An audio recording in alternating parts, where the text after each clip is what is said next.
Congresswoman Jasmine Crockett was humiliated in public, dismissed by staff, and treated like a problem until the retired federal judge she married walked through the doors and flipped the script.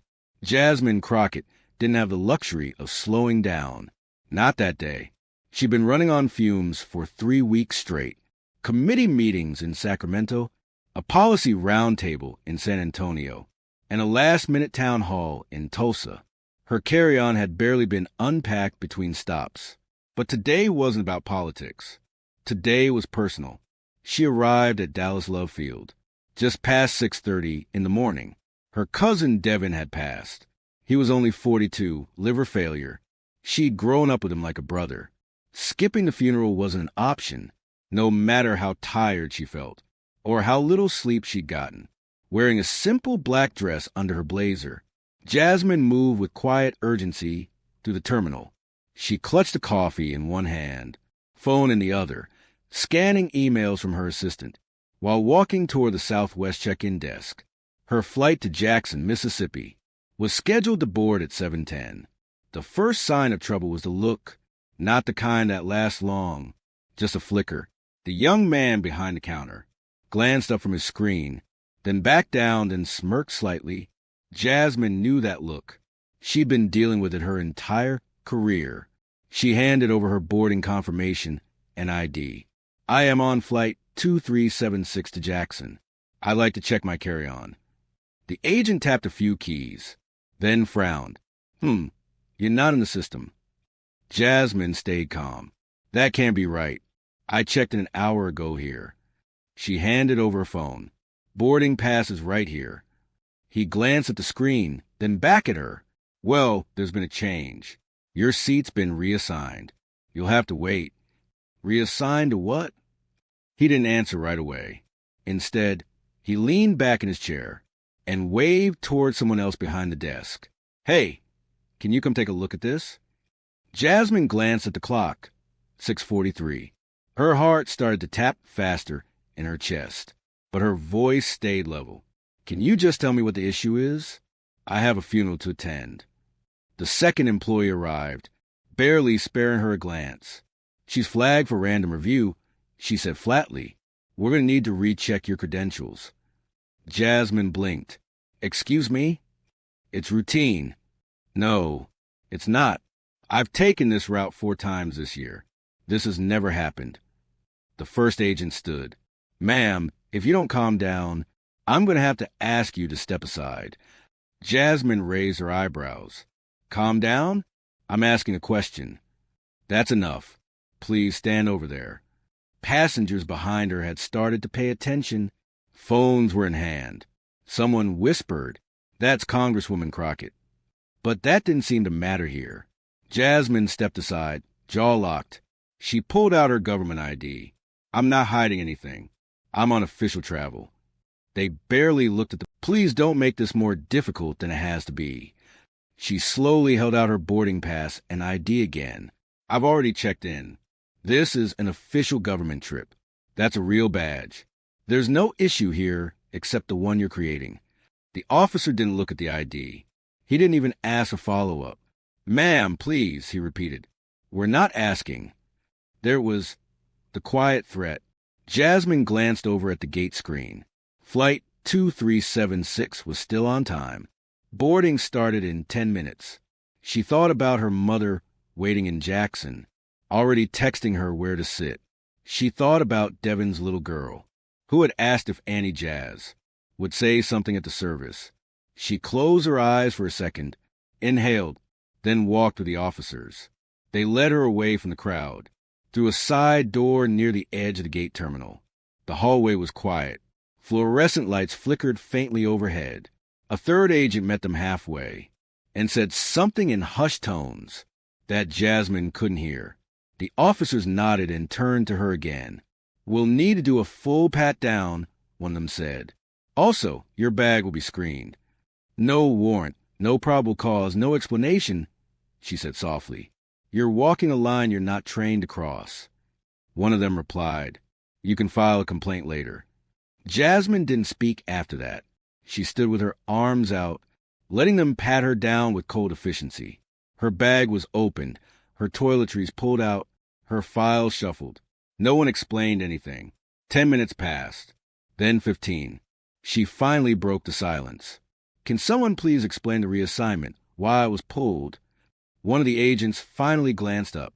Ma'am, I don't handle seating. That's airline. We were called because you were being difficult. Difficult? Her voice finally cracked. I asked a question. I didn't yell. I didn't resist. I complied with everything you said. He shrugged. We respond to what we're told. That's our job. Jasmine looked at her watch. 7:16. Her flight had already left the gate. For a moment, she said nothing. Then she sat down in the cold metal chair against the wall. Her hands rested on her knees, eyes locked forward. She wasn't just missing a flight now. She was missing a funeral. She was missing a promise. She was being punished in plain view for nothing. One of the TSA officers stepped outside to make a call. The other leaned against the wall with his arms crossed, avoiding eye contact. Jasmine took her phone out and sent one message. I was pulled. I missed a flight. I need you here. She hit send and waited. But the next person who walked through those doors wouldn't ask questions the same way Jasmine had. He wouldn't need to. Franklin Rhodes had always walked with quiet authority. He didn't need attention to know his presence was felt. 30 years on the bench taught him that. Tone often mattered more than volume. Still, when his wife texted him just 3 words, I need you, something in his chest tightened. He was already in the car, not far from the terminal. Jasmine had insisted he didn't come inside earlier, said it was a short flight, nothing to worry about, but something had gone wrong. And when she said need, she meant now. Back inside the terminal, Jasmine sat alone. The TSA officers had moved a few steps away, now whispering among themselves, while trying not to glance in her direction. Her bag was half-zipped, her paperwork scattered back into it, without care. She had repacked it slowly on her own as they watched. Her blazer was wrinkled. Her hair, once neatly pinned, now fell in loose curls around her face. She looked composed, but beneath it, a quiet fire was burning. The same airline agent who'd flagged her earlier now stood near the corner of the hallway, arms crossed, eyes on the floor, like he was waiting for this part to just be over. The one who called security hadn't come back. At 7:36, the automatic doors opened. Franklin stepped in wearing a dark gray coat, black slacks, and a maroon scarf. That Jasmine had bought him last Christmas. His walk was measured, his eyes sharp. Jasmine stood when she saw him. She didn't speak. She didn't need to. He looked around at the agents, the officers, the mess on the table. Then he looked at his wife. Are you okay? She nodded once. He turned to the closest TSA. An officer. Who's in charge here? The man hesitated. Sir, can I ask who you are? I'm Franklin Rhodes, retired federal judge, Ninth Circuit. Who's in charge? The officer blinked, caught off guard. One moment. Franklin turned to Jasmine. What happened? I questioned a change in my seat. They said I was disruptive. I showed ID. They didn't care. Then I missed my flight. Did you raise your voice? No. Make a scene? No. The officer came back, now accompanied by a supervisor with a lanyard and walkie-talkie. The supervisor extended a hand halfway. Judge Rhodes, we were unaware of. Franklin didn't take the hand. Why was my wife's seat reassigned? I'd have to check with the gate. Then check. The supervisor nodded and scurried off. Franklin turned back to the agent at the desk, the same young man who had smirked earlier. You, what was your reason for calling security? She wouldn't stand down. She asked why her seat was changed. Yes, but did she shout? No. Did she threaten anyone? No. Franklin leaned in, just enough. You do understand that what you did is considered targeted escalation, correct? That security was called without cause. That her ID was ignored. That you detained a federal official without probable suspicion. The agent swallowed. I didn't know who she was. Franklin didn't blink. It shouldn't matter.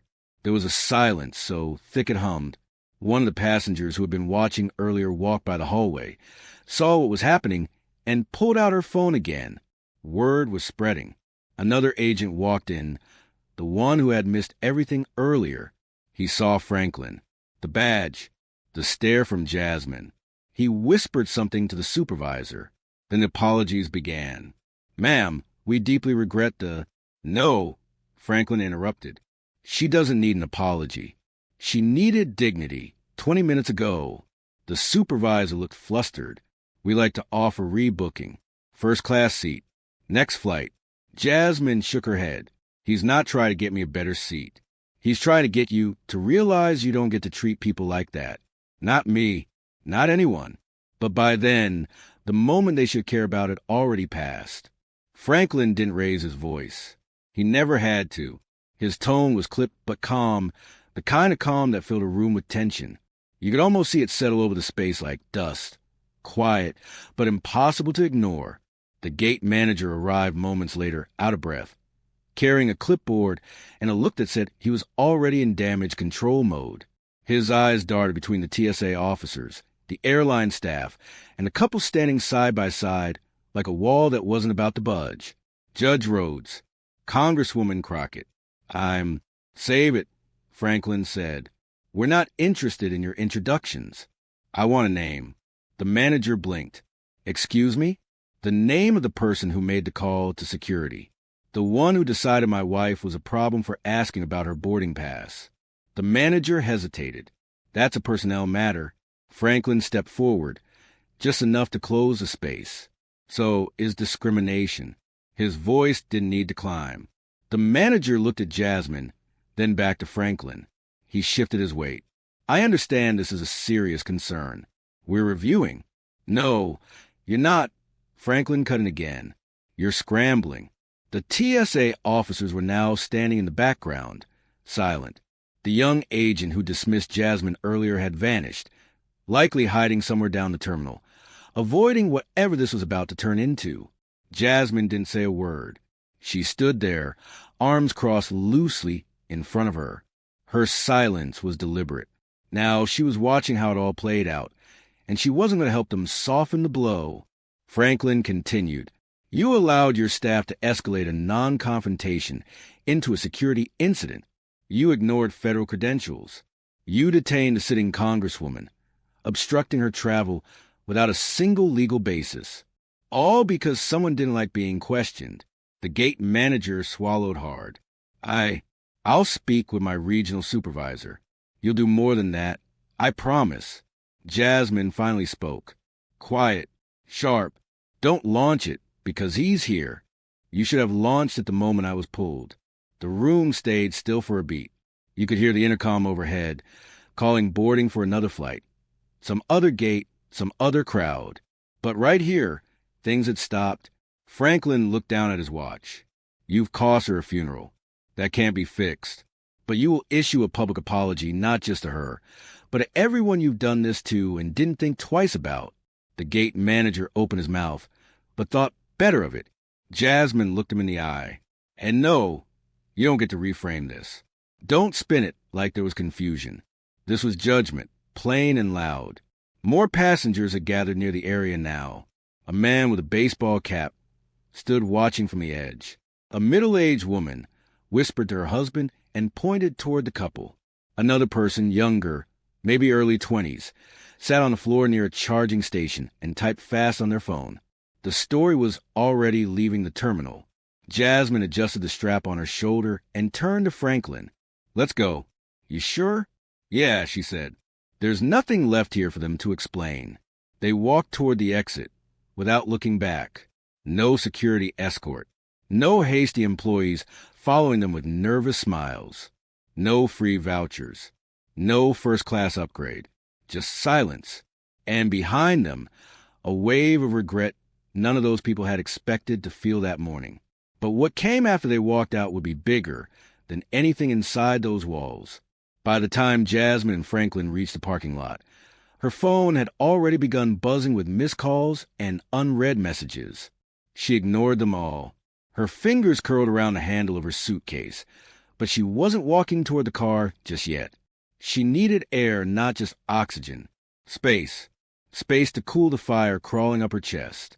Franklin stood beside her, calm as always, watching the terminal doors like they still owed him an answer. They didn't expect me to show up, he finally said, voice low. They didn't expect anyone to care, Jasmine replied. He glanced at her. You okay? She nodded, but it was one of those nods that carried weight. Not the kind that meant yes. The kind that meant I'll be okay later. Inside the terminal, the ripple had already begun. Videos were online. One caught the exact moment Jasmine had been walked out of the gate area, her head high, arms by her sides, surrounded by officers who wouldn't meet her gaze. Another clip showed Franklin demanding names. It was spreading, faster than any apology could catch up. In a small break room near the back of the Southwest office, the young gate agent sat slumped in a chair. His name tag read Cullen. His hands were clasped tightly, staring down at the floor. The manager stood by the door, arms folded. You could just move her to a new seat, the manager said quietly. That's all she asked. I didn't know who she was, Cullen muttered. You don't get to treat people like that, whether you know them or not. I thought she was being difficult. She asked a question. That's not a crime. Cullen didn't respond. He didn't need to. The weight of it was sinking in now. Not just that he'd messed up, but that everyone had seen it. That the face he rolled his eyes had belonged to someone who knew how power worked. Because she'd earned hers without ever raising her voice. And now people were watching. Every misstep, every word. Outside, Franklin leaned on the back of their car, while Jasmine stood near the trunk, finally reading the messages on her phone. One from a staffer in D.C. said a journalist had already reached out. Another from her aunt in Jackson. He would have been proud of you, Jazz. Don't let them make you small. Jasmine took a deep breath. They'll try to spin this. They can try, Franklin said, but it's already public. I just wanted to go to a funeral. I know. A long pause. She looked up at him. Did I handle it right? Franklin tilted his head. You didn't give them what they wanted. That's more than most people could have done. It wasn't just about being right. It was about being human. And watching that humanity get ignored like it meant nothing. The airline's regional supervisor had joined the scene. Statements were being taken. Damage control teams had already begun crafting language that sounded remorseful without admitting liability. That line, the one big companies never cross. But something about this wasn't going away. It wasn't just about Jasmine. People saw their own mothers, sisters, wives in that video. They recognized the tone, the dismissal, the look that said you don't belong here, even when everything in your hand says you do. And they were angry. Apologies came, first internally, then on social media. The airline released a short statement hours later. We regret the incident involving Congresswoman Jasmine Crockett and are reviewing our procedures to ensure every customer is treated with respect and professionalism. No names, no real ownership. But that didn't matter anymore, because respect shouldn't be situational. And dignity doesn't require a title. But this story wasn't over. Not for the people watching. And not for the ones quietly remembering moments when they were treated just the same. Later that evening, Jasmine sat on the edge of a hotel bed in Jackson, staring at the untouched plate of room service beside her. Franklin had gone downstairs to make a few phone calls. The memorial had already ended.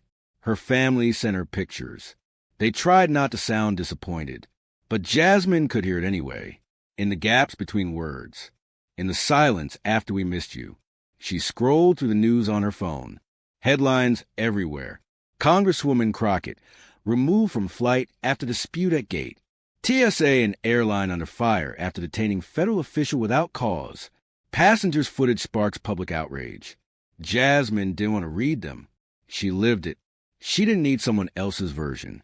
But the part she didn't expect, the part that caught her throat, were the comments. Not just the anger, though there was plenty of that. It was the recognition. People sharing their own stories. School teachers, nurses, military veterans, elderly passengers, all of them describing moments when they were pulled aside, questioned, treated like problems, for simply existing in the wrong line. or asking the wrong question.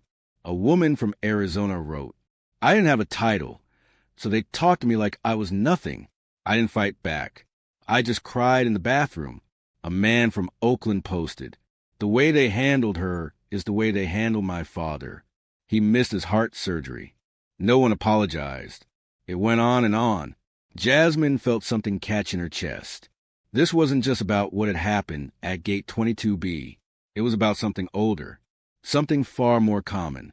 Franklin walked in a few minutes later, set his phone down on the desk. "You're everywhere," he said. "I know." He looked at her for a moment. "You want to talk about it?" She shook her head. "Not yet." He sat beside her. "You did the right thing, even when they didn't." Jasmine looked over at the window. The city outside was still, streetlights humming, cars passing in slow intervals. "They treated me like I was invisible," she said finally, "like I didn't belong, even when I showed them who I was." Franklin nodded. "You think they'll learn from it?" "I don't know," she said, "but maybe someone else will." Because that's the thing about moments like these.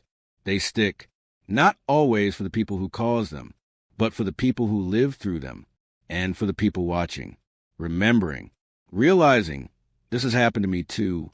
Later that week, Jasmine returned to D.C. She declined the morning news interviews. She didn't want her face turned into a symbol. She wanted a conversation, not a spectacle. Instead, she wrote a letter, one that got published in several newspapers.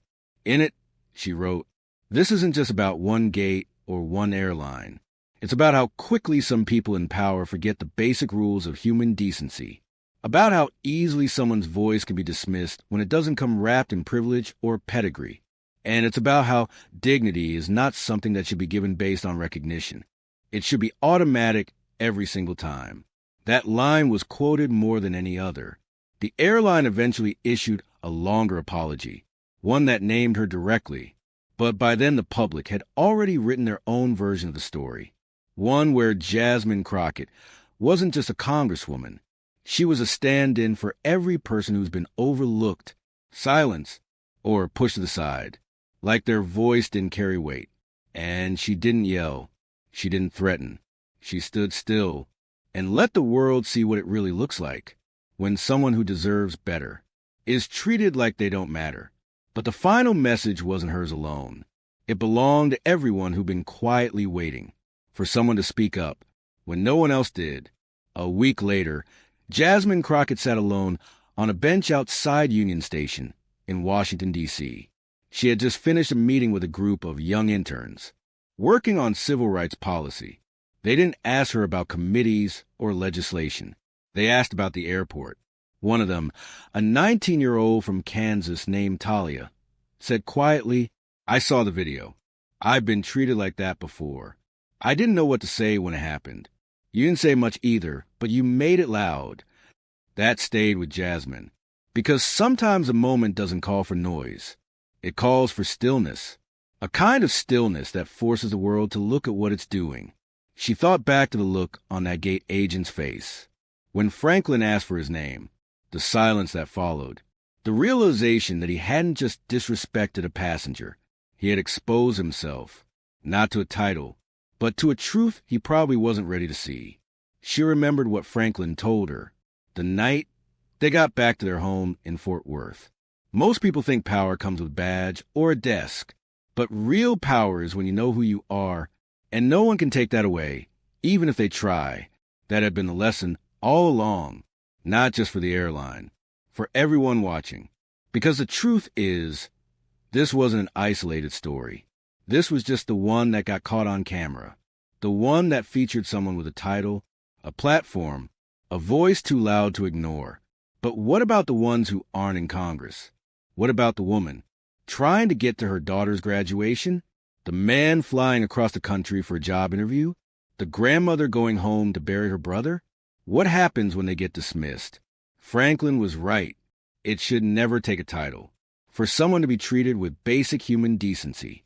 Jasmine leaned back on the bench, watching people rush past with coffee cups, briefcases, earbuds in, heads down. Everyone trying to get somewhere. Everyone hoping the world doesn't stop them. just for being themselves. She picked up her phone and drafted one more message to her staff. It read, "Next town hall, we open with a story, not about politics, about people, about what happened at Gate 22B, because stories matter, not for the drama, not for the headlines, but because they hold up a mirror and force us to ask, if that had been me, what would I have done? Or more importantly, if I had been the one in power, how would I have treated her?" The lesson wasn't about shame. It was about awareness and the reminder that dignity isn't a reward. It's a right. So to anyone who's ever been talked down to, brushed off, pushed aside, to anyone who's ever had to prove they belong in a place they already paid to be in, to anyone who's ever swallowed their words because they were afraid their tone might be used against them, your story matters. And one day, someone will speak it, with or without a camera watching. So the next time you're in line at a counter or behind a desk, look people in the eye. Listen, don't assume, because how we treat people when no one's watching says everything about who we are when everyone is. If the story made you feel something, anger, empathy, recognition, then share it. Don't let it stay a headline. Let it be a reminder. And if you want more real stories like this, stories that reveal, reflect, and remind us what respect looks like, make sure to subscribe, because the truth deserves to be heard. And so, do the people living it.